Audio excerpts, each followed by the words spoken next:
এই গৰমৰ দিনত ৰ'দ গৰমত আপোনাৰ ছালখন যদি ক'লা পৰিছে, যদি আপুনি আপোনাৰ ছালখন বগা কৰিবলৈ বিচাৰিছে, উজ্জ্বল কৰিবলৈ বিচাৰিছে, যদি আপোনালোকৰ স্কিনখনত পিম্পলৰ সমস্যা আছে, পিম্পলৰ সমস্যা দূৰ কৰিবলৈ বিচাৰিছে, তেতিয়াহ'লে আপোনালোকে গোলাপ জল আৰু এল'ভেৰা জেল মিলাই এইদৰে লগাব। তেতিয়া আপোনালোকৰ স্কিনখন বগা হ'ব, উজ্জ্বল হ'ব আৰু আপোনালোকৰ স্কিনৰ পৰা পিম্পলৰ সমস্যা সোনকালে দূৰ হ'ব। এই এল'ভেৰা জেল আমি সকলোৱে আমাৰ স্কিনত ব্যৱহাৰ কৰোঁ আৰু এই গোলাপ জলো আমি সকলোৱে আমাৰ স্কিনত ব্যৱহাৰ কৰোঁ। কিন্তু এই দুয়োবিধ বস্তু একেলগে মিলাই লৈ স্কিনত লগাই চাইছেনে? যদি আপুনি এই এল'ভেৰা জেল আৰু গোলাপ জল একেলগে মিলাই দি পেলাই ব্যৱহাৰ কৰে, তেতিয়াহ'লে স্কিনত বহুত ভাল কাম কৰিব। কিন্তু এই এল'ভেৰা জেল আৰু গোলাপ জল কি তৰিকাৰে কেনেকৈ মিলাব লাগে, কেনেকৈ আমাৰ স্কিনত লগাব লাগে, তাৰ সঠিক তৰিকাটো জনাটো বহুত বেছি জৰুৰী। সেইকাৰণে আজি মই আপোনালোকক তিনিটা বেলেগ বেলেগ তৰিকা ক'ম। এল'ভেৰা জেল আৰু এই গোলাপ জল একেলগে মিলাই স্কিনত লগাই আপোনালোকে তিনিটা স্কিনৰ বেলেগ বেলেগ সমস্যা দূৰ কৰিব পাৰিব। প্ৰথমতে ক'ম, ৰ'দ গৰমতে যদি আপোনালোকৰ স্কিনখন ক'লা পৰি গৈছে বা টেনিং হৈছে বা ছানবাৰ্ণ হৈছে, তেতিয়াহ'লে সেই সমস্যা দূৰ কৰি স্কিনখন বগা কৰিবলৈ এই এল'ভেৰা জেল আৰু গোলাপ জল কি তৰিকাৰে আপোনালোকৰ স্কিনত লগাব লাগে তাৰ তৰিকাটো ক'ম। 2 নম্বৰতে ক'ম মই আপোনালোকক স্কিনখন উজ্জ্বল কৰিবলৈ, গ্ল'য়িং হৈ যাবৰ কাৰণে কি তৰিকাৰে এল'ভেৰা জেল আৰু গোলাপ জল মিলাই লগাব লাগে সেইটো তৰিকাও ক'ম। আৰু 3 নম্বৰতে ক'ম, যদি আপোনালোকৰ স্কিনখনত পিম্পল আছে, ডাৰ্ক স্পট আছে, সেই সমস্যা দূৰ কৰিবলৈ এই দুইবিধ বস্তু কেনেকৈ মিলাই স্কিনত লগাব লাগে তাৰ তৰিকাটো ক'ম। হাই ফ্ৰেণ্ডছ, আপোনালোক সকলোকে মোৰ অসমীয়া হাউচৱাইফ চেনেলৰ নতুন এটা ভিডিঅ'ৰ মাজলৈ স্বাগতম জনাইছোঁ। আশা ৰাখিছোঁ আপোনালোক সকলো ভালে আছে। এতিয়া মই আপোনালোকক এল'ভেৰা জেল আৰু গোলাপ জল কিয় আমাৰ স্কিনৰ কাৰণে ইমান বেছি ভাল হয় তাৰ কাৰণটো কৈ লৈছোঁ। প্ৰথমতে এল'ভেৰা জেলৰ বিষয়ে কৈ লৈছোঁ। এই এল'ভেৰা জেলত 99% পানী থাকে। সেইকাৰণে এল'ভেৰা জেল যদি আমি আমাৰ স্কিনত লগাওঁ, তেতিয়াহ'লে আমাৰ স্কিনখন ডিপলি হাইড্ৰেট কৰি ৰাখিব। স্কিনখন যদি হাইড্ৰেট হৈ থাকে, তেতিয়াহ'লে আমাৰ স্কিনখন উজ্জ্বল হৈ থাকিব, গ্ল' হৈ থাকিব, স্কিনখনত সোনকালে বলি ৰেখা, বয়সৰ চাপ নপৰিব, আমাৰ স্কিনখন টাইট কৰি ৰাখিবলৈ সহায় কৰিব। এতিয়া মই এই গোলাপ জলৰ বিষয়ে কৈছোঁ। এই গোলাপ জলটো হৈছে এটা খুব ভাল নেচাৰেল টোনাৰ। আমি ফেচ ৱাছ কৰাৰ পাছত এটা টোনাৰ লগাব লাগে। সেই টোনাৰটো যদি আমি কেমিকেলযুক্ত টোনাৰ নলগাই নেচাৰেল টোনাৰ হিচাপে এই গোলাপ জল মুখত লগাওঁ, তেতিয়াহ'লে আমাৰ স্কিনৰ কাৰণে বহুত বেছি ভাল হয়।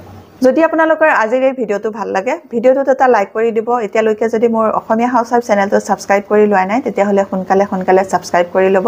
ওচৰতে থকা বেল আইকনটো আপোনালোকে প্ৰেছ কৰি দিব। তেতিয়া মোৰ আহিবলগীয়া সকলোবোৰ ভিডিঅ' নটিফিকেশ্যন আপোনালোকলৈ সোনকালে যাব আৰু সোনকালে আপোনালোকে মোৰ ভিডিঅ'বোৰ চাবলৈ পাব।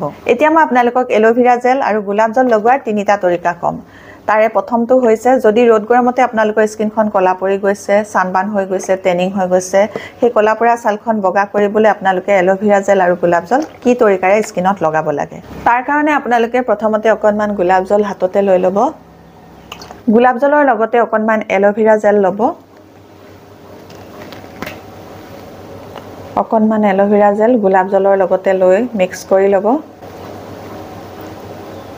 মিক্স কৰাৰ পাছত ইয়াতে অকণমান মই কষ্টুৰি হালধি মিক্স কৰিম। যদি আপোনালোকৰ ঘৰত কষ্টুৰি হালধি নাই, তেতিয়াহ'লে আপোনালোকে পাকঘৰৰ খোৱা হালধিতকৈ একদম নামমাত্ৰ অকণমান ল'ব।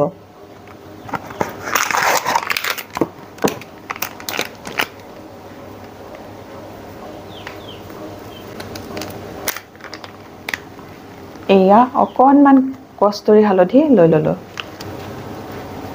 গোটেইকেইটা বস্তু ভালকৈ মিক্স কৰি লৈ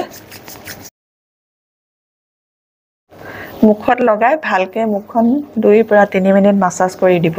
ৰিমেডিটো লগাই আপোনালোকে এনেকৈ মাছাজ কৰি দিলে স্কিনত ব্লাড চাৰ্কুলেশ্যন হ'ব আৰু স্কিনত ব্লাড চাৰ্কুলেশ্যন হ'লে স্কিনত সোনকালে বলি ৰেখা নপৰিব। লগাই দিয়াৰ পাছত 2-3 মিনিট মাছাজ কৰি আপোনালোকে 15 পৰা 20 মিনিটলৈ ৰাখিব। তাৰ পাছত আপোনালোকে মুখখন ঠাণ্ডা পানীৰে ধুই পেলাব। এইদৰে আপোনালোকে সদায় এই ৰিমেডিটো ব্যৱহাৰ কৰিব।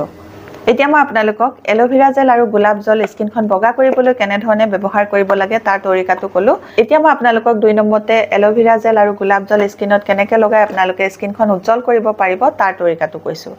তাৰ কাৰণে প্ৰথমতে আপোনালোকে অকণমান গোলাপ জল ল'ব, তাৰ লগতে অকণমান এল'ভেৰা জেলো মিক্স কৰি ল'ব। মিক্স কৰি লোৱাৰ পাছত আপোনালোকে অকণমান এলমণ্ড বাদাম তেল দিব। যদি আপোনালোকৰ এলমণ্ড বাদাম তেল নাথাকে, তেতিয়াহ'লে অকণমান নাৰিকল তেলকে মিক্স কৰিব।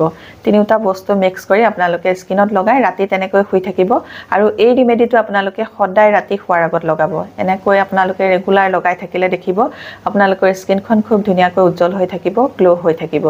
আৰু ঠাণ্ডা দিন হ'লে ঠাণ্ডা দিনত লগাবৰ বাবে আপোনালোকে এই তিনিওবিধ বস্তুৰ লগতে অকণমান গ্লিচাৰিন মিক্স কৰি দিব। 2 টোপাল গ্লিচাৰিন মিক্স কৰিব আৰু সেই গ্লিচাৰিনৰ লগতে এটা ভিটামিন ই কেপচুলৰ পৰা এটোপালহে মিক্স কৰিব এতিয়া মই আপোনালোকক 3 নম্বৰ তৰিকাটো কম যিসকলৰ স্কিনত পিম্পল আছে ডাৰ্ক স্পট আছে তেওঁলোকৰ সেই ডাৰ্ক স্পট আৰু পিম্পল দূৰ কৰিবলৈ হলে এই গোলাপ জল আৰু এলোভেৰা জেল কি তৰিকাৰে লগাব লাগে সেই তৰিকাটো কৈছো তাৰ কাৰণে আপোনালোকে অকনমান এলোভেৰা জেল লব অকনমান গোলাপ জল লব দুইবিধ বস্তু মিক্স কৰিব তাতে আপোনালোকে অকনমান নিম পাতৰ ৰস মিলাই দিব নিম পাতৰ ৰস যদি আপোনালোকৰ নাই তেতিয়া হলে নিমৰ গুড়া অকনমান মিলাই লব তিনিবিধ বস্তু মিলাই লোৱাৰ পাছত মুখত লগাই আপোনালোকে 2-3 মিনিট মাসাজ কৰিব 20 মিনিটলৈ ৰাখি থব 20 মিনিটৰ পাছত আপোনালোকে ঠাণ্ডা পানীৰে মুখখন ধুই দিব এনেকৈ আপোনালোকে ৰেগুলাৰ ব্যৱহাৰ কৰিব দেখিব আপোনালোকৰ স্কিনৰ পৰা সোনকালে পিম্পল দূৰ হ'ব ডাৰ্ক স্পটৰ সমস্যা দূৰ হ'ব আৰু আপোনালোকে পিম্পল দূৰ কৰিবলৈ হলে আপোনালোকৰ খাদ্যৰ ওপৰতো অকমান ধ্যান ৰাখিব লাগিব